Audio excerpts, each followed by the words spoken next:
बच्चों, I am doctor Gargi Singh and मैं NEET के लिए बायोलॉजी पढ़ाती हूँ। मैं पिछले 10 साल से बायोलॉजी पढ़ा रही हूँ और इन 10 साल में मैंने बहुत सारे बच्चों को डॉक्टर बनाया है। और आज का जो सेशन है ना, ये वीडियो बहुत इंपॉर्टेंट होने वाला है क्योंकि इस वीडियो में मैं आज रिवीजन करवाने वाली हूँ cell cycle and cell division chapter का। ये चैप्टर ना हाई वेटेज चैप्टर है, छोटा चैप्टर है लेकिन कॉन्सेप्ट बहुत सारे लगते हैं, तो जितना रिवीजन कर लो उतना अच्छा है। इस चैप्टर से आपके 5 से 6 क्वेश्चन आ सकते हैं। मतलब आज इस 15 मिनट में आप अपने 20 से 24 नंबर पक्के करके जाने वाले हो। और ये रिवीजन मैं करवाने वाली हूँ with the help of my 1 page notes. ये जो मेरा 1 पेज का पूरा चैप्टर इसमें मैंने समा दिया है, इसके थ्रू हम रिवीजन करने वाले हैं। आपको ये 1 पेज नोट्स चाहिए तो आप मेरे टेलीग्राम को ज्वाइन कर सकते हैं, which is t.me/Dr. Gargi Singh, ठीक है। और ना अगर आपको डिटेल में चैप्टर्स पढ़ने हैं तो मैं विद्यानीट अड्डा 24/7 चैनल पे यूट्यूब पे क्लासेस भी लेती हूँ 4 बजे वेंसडे एंड सैटरडे को। चलो शुरू करते हैं, ठीक है। तो बच्चों, सबसे पहले cell cycle and cell division की अगर मैं बात करूं तो सेल साइकिल की जब हम बात करते हैं, सेल साइकिल एक सीक्वेंस ऑफ इवेंट्स होते हैं एक सेल की लाइफ में, ठीक है। जहां पे वो ग्रो करेगा, जहां पे वो अपने डीएनए को सिंथेसाइज करेगा, मतलब डीएनए का रेप्लिकेशन करेगा, जहां पे वो प्रोटीन का सिंथेसिस करेगा एंड अल्टीमेटली वो डिवाइड कर जाएगा, ठीक है, इनटू 2 डॉटर सेल। अब बच्चों, जो ये सेल साइकिल है इसको हम 2 फेजेस में डिवाइड कर सकते हैं, इंटरफेज एंड एम फेज, ठीक है। इंटरफेज ज्यादातर हमारा जो होता है ना 95% टाइम या फिर ड्यूरेशन इंटरफेज ले लेता है, और एम फेज जहां पे एक्चुअल आपका डिवीजन होता है वो 5% ही टाइम ले पाता है। इंटरफेज में the cell is preparing itself for cell division. इसको फर्दर हम डिवाइड कर सकते हैं G1, SN, G2 में। अब जीवन में क्या खास चीजें होती हैं? जीवन में जो सेल है that is growing, metabolically active है, प्रोटीन बना रहा है, RNA बना रहा है, ओके, और कंटिन्यू रखता है अपनी ग्रोथ। ये वो प्रोटीन बनाएगा जो इसको आगे चाहिए अगली स्टेज में, विच इज एस स्टेज, जिसको हम सिंथेसिस का फेज भी बोलते हैं, स्टेज भी बोलते हैं, क्योंकि यहाँ पे डीएनए का रेप्लिकेशन होता है, डीएनए का सिंथेसिस होता है। यहीं पर हिस्टोन्स और सेंट्रियोल्स भी बनते हैं, ठीक है। G2 जो फेज है हमारा, यहाँ पे बच्चों ग्रोथ हो रही है, वो प्रोटीन वगैरह सब बन रहे हैं, लेकिन यहाँ पे एक खास तरह का प्रोटीन बनता है जिसको हम बोलते हैं ट्यूबुलिन। क्यों भाई ये प्रोटीन क्यों बन रहा है? क्योंकि इसी प्रोटीन से हमारे स्पिंडल फाइबर्स बनेंगे, क्योंकि आगे जो स्टेज आने वाला है दैट इज एम स्टेज। अब मैंने तुम्हें बोला था कि जो इंटरफेज है वो जनरली 95% ऑफ द टाइम रहता है। तो यीस्ट के केस में, जैसे कि मैं सेल साइकिल ड्यूरेशन की बात करूं तो 90 मिनट्स में आपका डिवीजन हो जाता है। अगर मैं ह्यूमन सेल की बात करूं तो 24 घंटे लगते हैं सेल डिवीजन होने में, जिसमें से 23 घंटे इंटरफेज चलता है और 1 घंटा सेल डिवीजन चलता है। तो हो गया 95% ऑलमोस्ट, ठीक है। अब एक और चीज बच्चों, कई जो सेल्स होते हैं ना हमारे, कई सेल्स हमारे क्विसेंट स्टेज में चले जाते हैं, ठीक है, चुप हो जाते हैं मतलब कि वो डिवाइड नहीं करेंगे। वो मेटाबॉलिकली तो एक्टिव है, वो फंक्शन कर रहे हैं अपने, लेकिन डिवाइड नहीं करते। जैसे कि हमारे heart cell, nerve cell divide नहीं करेंगे लेकिन फंक्शन कर रहे हैं। ऐसी स्टेज को हम G0 बोलते हैं। और एक चीज आपको जरूर याद रखनी है कि इस स्टेज में जो सेल्स हैं वो G1 को एग्जिट करके पहुंचते हैं, एम फेज को एग्जिट नहीं करते, G1 को एग्जिट करके पहुंचते हैं, ठीक है। और हाँ, मेटाबॉलिकली एक्टिव है, बस डिवाइड नहीं करेंगे। तो ये बात हो गई। अच्छा, अभी हमने सिंथेटिक फेज की बात करी थी ना, जहां पे सिंथेसिस हो रहा था डीएनए का।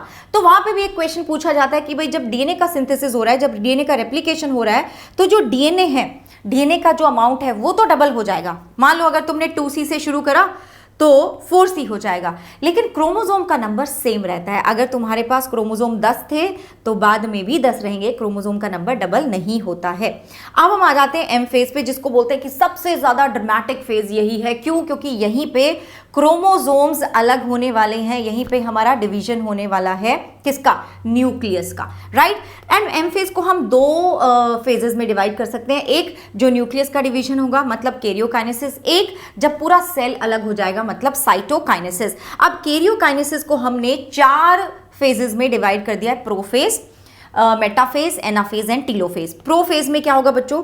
प्रोफेज में जो आपके क्रोमोसोम हैं, जो कि अभी क्रोमोसोम की तरह नहीं लगते हैं, अभी वो कैसे हैं? धागे के जैसे हैं, दे आर लाइक फाइबर्स, धागे के जैसे हैं। तो अब वो ना कॉम्पैक्ट होना शुरू हो जाएंगे। क्यों कॉम्पैक्ट होना शुरू होते हैं? क्योंकि मुझे अगर उनको अलग करना है, ठीक है, if I want to divide, equational division बोलते हैं ना माइटोसिस को, अगर माइटोसिस में मैं डिवीजन करना चाहती हूँ, इक्वल डिवीजन करना चाहती हूँ, तो वो चीज मुझे क्लियरली दिखनी भी चाहिए। अगर वो धागे के जैसी रहेगी, उलझी रहेगी आपस में क्रोमोसोम, तो कैसे दिखेंगे, कैसे हाफ करेंगे?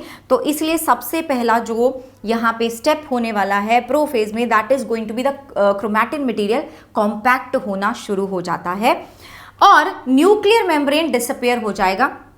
गोल्जी बॉडीज, एंडोप्लाज्मिक रेटिकुलम, ठीक है, न्यूक्लियोलस, ये सब डिसअपियर हो जाएंगे क्योंकि यहाँ पे अब क्रोमोसोम्स का क्रोमोसोम्स भी तुम देखोगे अभी मेटाफेज में क्रोमोसोम कहाँ पहुंचने वाले हैं, फिर एनाफेज में कहाँ पहुंचेंगे। तो we don't need any boundaries वगैरह, हमें कुछ नहीं चाहिए अभी, हमें बस स्पेस चाहिए ताकि क्रोमोसोम अपना काम कर सके। फिर आ जाएगा मेटाफेज बच्चों। अब माइटोसिस का दूसरा स्टेज यहाँ पे तुम्हारा आ गया मेटाफेज। मेटाफेज को समझने के लिए this is the typical metaphase chromosome, जहां पे हमें 2 सिस्टर क्रोमैटिड्स दिख रहे हैं। एक मेरे पास सेंट्रोमियर है, 2 काइनेटोकोर्स हैं। इन काइनेटोकोर्स से ही स्पिंडल फाइबर जुड़ते हैं, ठीक है, इन काइनेटोकोर से ही स्पिंडल फाइबर जुड़ते हैं। Metaphase is the best stage to observe the chromosome. Why? क्योंकि क्रोमोसोम का जो कंडेंसेशन होना था या कॉम्पैक्शन होना था वो सब हो चुका है। Now the chromosomes are very clearly visible.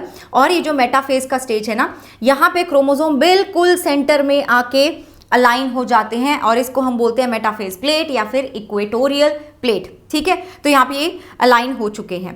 अब बच्चों इसके बाद क्या होगा? इसके बाद आती है एनाफेज, ठीक है। इसके बाद हमारा आएगा एनाफेज। एनाफेज में जो ये क्रोमोसोम के सिस्टर क्रोमैटिड्स थे ये अलग हो जाएंगे, स्प्लिट हो जाएंगे। ये देखो, ये स्प्लिट होंगे तो आधे क्रोमोसोम के जो क्रोमैटिड्स थे वो एक पोल पे चले जाएंगे, आधे एक पोल पे चले जाएंगे। ये याद रखना कि यहाँ पे क्रोमैटिड्स अलग हुए हैं, सेंट्रोमियर स्प्लिट हो गया, क्रोमैटिड्स अलग हो गए, तो ये याद रखना, वेरी वेरी इंपॉर्टेंट। उसके बाद टीलोफेज आ जाएगा बच्चों। अब ये जो क्रोमोसोम थे वो सब अपने अपने पोल पे पहुंच गए, एक इस पे एक इस पे। अब क्या होता है ना, जब ये अपने अपने पोल पे पहुंच जाते हैं तो ये क्या करते हैं, तो ये अपनी पोल खोलना बंद कर देते हैं। तो ये बोलते हैं यार हम फिर से क्या बन जाते हैं, धागे के जैसे ही बन जाते हैं। हमें किसी को नहीं बताना कि मैं क्रोमोसोम नंबर 1 हूँ, 2 हूँ, सब धागे के जैसे बन के एकदम एक दूसरे में उलझ जाते हैं। और फिर से ना सब कुछ वापस आ जाएगा, मतलब न्यूक्लियोलस वापस आ जाएगा, न्यूक्लियर एनवेलप वापस आ जाएगा। एंड ऑल्सो बच्चों जो हमारे बाकी के ऑर्गेनेल थे, एंडोप्लाज्मिक रेटिकुलम, गोल्जी एपरेटस, सब वापस आ जाएंगे, ठीक है, सब के सब वापस आ गए।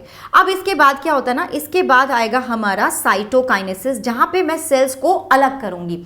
तो एनिमल के केस में बच्चों क्या बनता है, क्लीवेज फरो बनता है। क्लीवेज फरो कैसे बनता है, सिंस एनिमल के पास सेल वॉल नहीं होता तो तुम बोलोगे कि फ्लेक्सिबिलिटी है थोड़ी सी। तो जो सेल है ना, जो सेल है अभी हमारा, वो बीच में से ना ऐसे ऐसे करके एक फरो बनाना शुरू करता है ऐसे, और जो कि डीप होती रहती है, वो सेंटर की तरफ चलती रहती है, डीप होती रहती है, and then ultimately the cell divides into 2। अब क्योंकि you are moving towards the centre, तो इसलिए हम बोलते हैं एनिमल्स में साइटोकाइनेसिस होता है centripetal.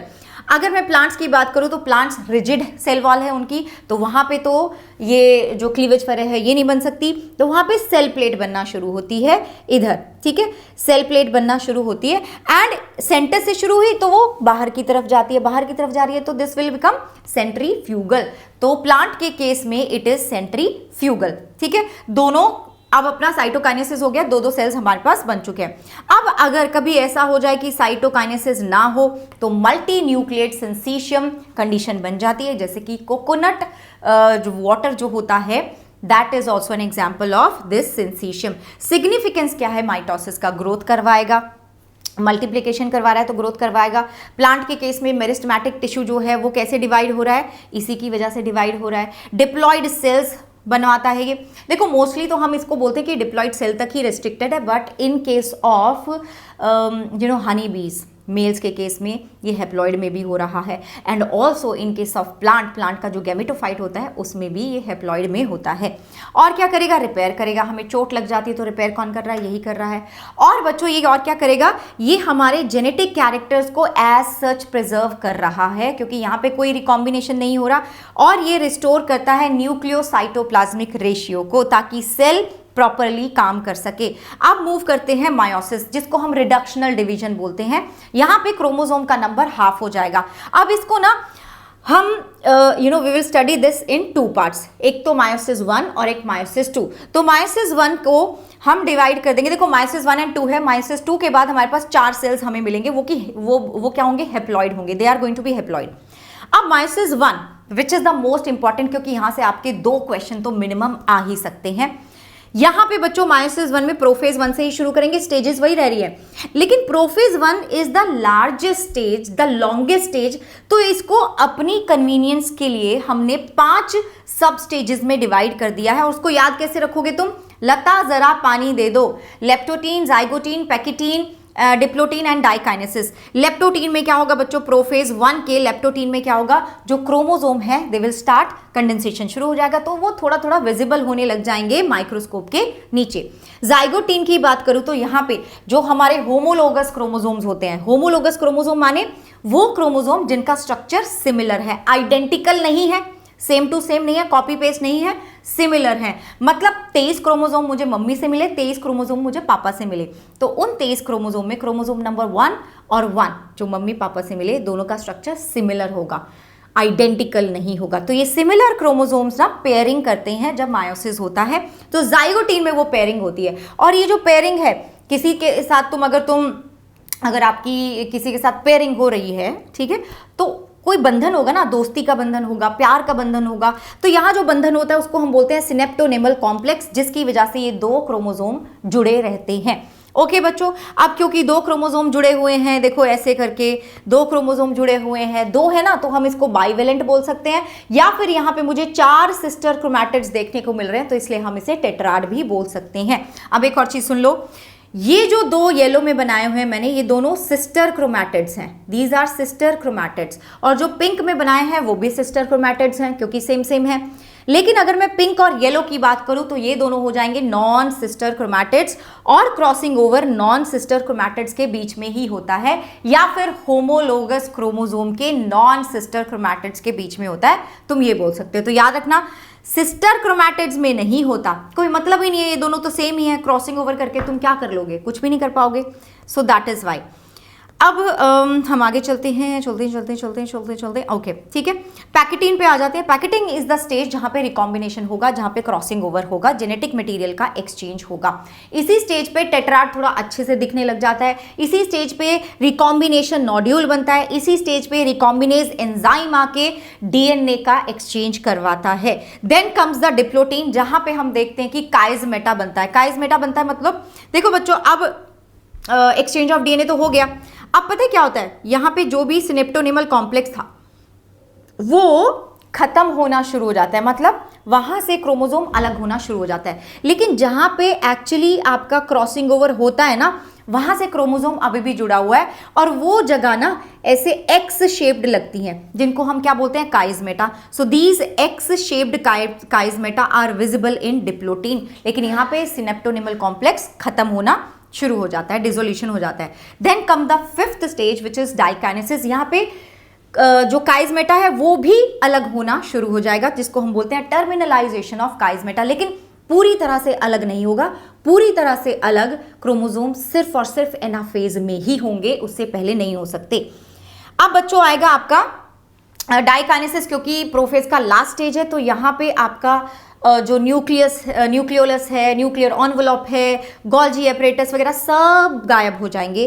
Then comes the metaphase 1। Metaphase 1 में क्या होगा? वही जो क्रोमोसोम्स है वो अलाइन हो जाएंगे, जो बाईवेलेंट है, दो क्रोमोसोम थे वो अलाइन हो जाएंगे मेटाफेज प्लेट या फिर इक्वेटोरियल प्लेट पे। देन कम्स द एनाफेज, ठीक है, उसके बाद अपना एनाफेज आ गया।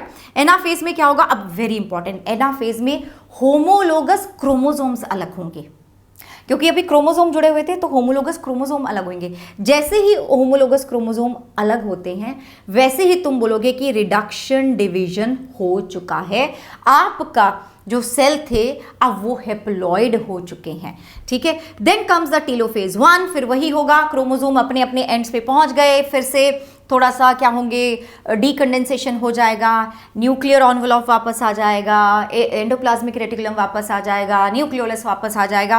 एंड ये जो मायोसिस 1 और 2 है इनके बीच में ना एक गैप भी आएगा, जिसको हम बोलते हैं इंटरकाइनेसिस, ठीक है। इंटरकाइनेसिस बहुत थोड़ी सी देर के लिए होता है, लेकिन यहाँ पे डीएनए का कोई रेप्लिकेशन नहीं होता। This is not like interface, ये इंटरफेस की तरह नहीं है, यहाँ पे डीएनए का रेप्लिकेशन नहीं होता। इसके बाद आ जाता है meiosis 2 which is just like mitosis. तो जो जो चीज़ें तुमने माइटोसिस में पढ़ी वो यहाँ पे तुम लगा सकते हो, अप्लाई कर सकते हो। सो मायोसिस 2 प्रोफेज 2 से शुरू करेंगे, क्या होगा? कॉन्ट्रैक्ट कर जाएंगे, ठीक है, देयर विल बी कंडेंसेशन हो जाएगा जो क्रोमैटिन मटेरियल था, फिर से वो कैसे बन जाएंगे, वो क्रोमोसोम बनने लग जाएंगे। And also nuclear envelope, nucleolus, endoplasmic reticulum, Golgi apparatus सब गायब हो जाएंगे। मेटाफेज 2 में क्या होगा, क्रोमोसोम अलाइन हो जाएंगे इक्वेटोरियल प्लेट पे या फिर मेटाफेज प्लेट पे। एनाफेज 2 में क्या होगा, एनाफेज 2 में क्रोमैटिड्स अलग हो जाएंगे, सेंट्रोमियर स्प्लिट करेगा और सिस्टर क्रोमैटिड्स अलग हो जाएंगे। टेलोफेज 2 में वही एंड पे पहुंच गए, ठीक है। तो अब फिर से न्यूक्लियर एनवलप आ जाएगा, न्यूक्लियोलस आ जाएगा, एंडोप्लाज्मिक रेटिकुलम, गोल्जी एपरेटस सब वापस आ जाएगा और अब तुम्हारे पास 4 हेप्लॉइड डॉटर सेल्स बन जाएंगे। सिग्निफिकेंस क्या है मायोसिस का, एक तो कंजर्व करता है एक स्पीशीज के क्रोमोसोम को, क्योंकि अब देखो हम सब के पास 46 क्रोमोसोम है। वाई? बिकॉज हमारे गैमीट के पास 23 क्रोमोसोम होते हैं। दूसरा है कि यहाँ पे क्योंकि रिकॉम्बिनेशन होता है तो वेरिएशन आता है, वेरिएशन आएगा तो ये एवोल्यूशन में भी हेल्प करेगा। So this is the end of the chapter बच्चों। डिटेल में अगर तुम चाहते हो कि मेरे साथ बायो पढ़ो तो आप विद्या नीट चैनल पे मुझे फॉलो कर सकते हो और मेरा जो टेलीग्राम है उस पर फॉलो कर लेना, सो दैट आप एक भी सेशन को मिस ना करो। ये वीडियो आपको अच्छा लगा तो कमेंट्स में जरूर बताना कि नेक्स्ट चैप्टर आप किसका क्विक रिवीजन करना चाहोगे। And I will see you in the next one. Bye bye, take care.